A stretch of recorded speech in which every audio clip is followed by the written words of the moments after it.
राज्यामध्ये ग्रामपंचायतच्या निवडणुकीच्या अनुषंगानं मागच्या जून महिन्यामध्ये आमच्या जिल्ह्यात तालुक्यात 9, 10 आणि 11 तारखेला ग्रामपंचायतच्या प्रभागाचं आरक्षण गावामध्ये ग्रामसभा घेऊन काढण्यात आलं. म्हणजे यापूर्वी असं काढत नव्हते, पण यावेळेस मात्र गावात जाऊन काढण्यात आलं.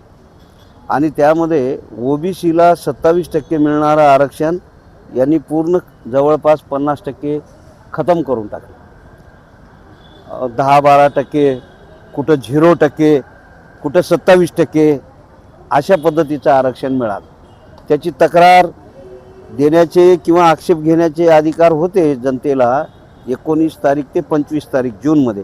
मी 23 जूनला आक्षेप घेतला होता आणि त्यावर सविस्तर जिल्हा अधिकारी साहेबांच्या, आमच्या उपविभागीय अधिकारी आणि तहसीलदार साहेबांच्या सहीनुसार जे काही ग्रामपंचायतचा डाटा आला की आरक्षणाचा एकूण किती, तर कंधार तालुक्यातल्या 99 ग्रामपंचायतचा डाटा मला मिळाला.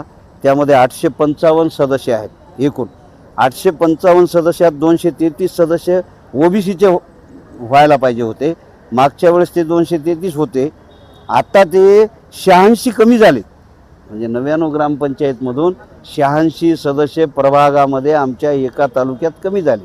म्हणजे या जिल्ह्यात 16 तालुके आहेत. 99 ग्रामपंचायतचा डाटा आहे. 1600 ग्रामपंचायती या जिल्ह्यामध्ये आहेत. राज्यात 29,000 ग्रामपंचायती आहेत. त्यामध्ये किमान 25,000 ग्रामपंचायतचे सदस्य कमी होणार आहेत. हे का? तर 25 जून, 25 मे 2026ला राज्य निवडणूक आयोग आणि महाराष्ट्र शासनानं एक अध्यादेश काढला आहे आणि त्यामध्ये हे 50%पेक्षा कमी करायचं आहे असा आदेश देऊन हे प्रभाग रचना आणि त्याचं आरक्षण काढलं. आणि ते का काढलं तर सुप्रीम कोर्टामध्ये जे 50%च्या वर जाऊ नये अशी जे वाघ नावाच्या माणसाची याचिका प्रलंबित आहे, 19-756 याचिका क्रमांक आहे 19-756. त्या याचिकेमध्ये जिल्हा परिषदच्या आरक्षणाच्या संदर्भामध्ये मी इंटरव्ह्यूशन केलेलं आहे.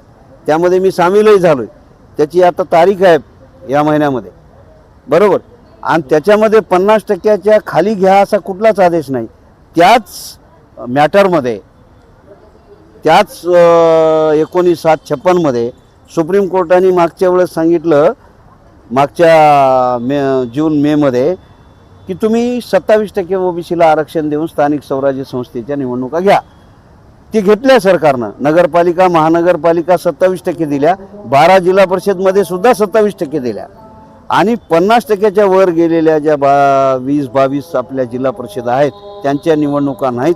5 वर्षापासून हे प्रलंबित आहेत. 22 ते 27, आता 27 येत आहे डिसेंबरला.